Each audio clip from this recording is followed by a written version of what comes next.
करारे करारे गोलगप्पे, आ जाओ जिन्हें जिन्हें खाने।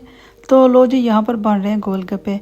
ये ना पैकेट में अब यहाँ मिल जाते हैं, चिप्स की तरह बने होते हैं। तो गरम ऑयल में ला के डालें तो वो फूल के तो गोलगप्पे बन जाते हैं। खैर इसका टेस्ट तो उस तरह का नहीं होता जो हम अब पाकिस्तान में खाते हैं या जो आटे और सूजी के घर में लोग बनाते हैं ना, वो टेस्ट तो नहीं होता। पर चलो, जो मेहनत करते हैं तो वही मेहनत रंग लाती है, मगर जो काम फिर आसान ढूंढते हैं तो वो उनके लिए फिर ऐसा ही होता है।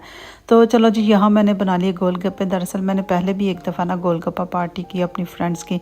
तो मेरी ये जो अभी फ्रेंड मेरी आएगी ना, इसको गोलगप्पे काफ़ी पसंद आए, तो इसने मुझे दोबारा से रिक्वेस्ट की कि मुझे ना कभी गोलगप्पे खिलाना। तो मैंने कहा चलो, गोलगप्पे तो बस खाने का बहाना चाहिए। तो मैंने सोचा चलो फिर आप बना ही लेते हैं। वैसे तो कभी यही कम ही मूड बनता है कि भाई फ्राई करें, फिर चाट बनाएं, ये करें वो करें। पर चलो, आप फ्रेंड ने रिक्वेस्ट की थी तो मैंने सोचा चलो बना लेते हैं। तो चले जी, यहाँ मेरी फ्रेंड भी आ गई जी, माशाल्लाह से बड़ा प्यारा सा सूट पहन के, बड़ी प्यारी सी तैयार श्यार होके। और मेरे लिए गिफ्ट भी लेकर आई। कुछ क्रीमें थी, एक शैम्पू था, कुछ क्रीमें थी। मैंने कहा तुमने रहने देना था, तुम क्यों लेकर आई हो? तो कहती नहीं, अब तुमने मेरे लिए इतना किया तो मैं तुम्हारे लिए गिफ्ट भी ना लेकर आती। तो चलें जी, यही होती है ना अच्छी पक्की दोस्ती जो होती है, तो यही होती है। तो चलें जी, मैं अब यहाँ पर गोलगप्पे देखे सर्व कर रही हूँ।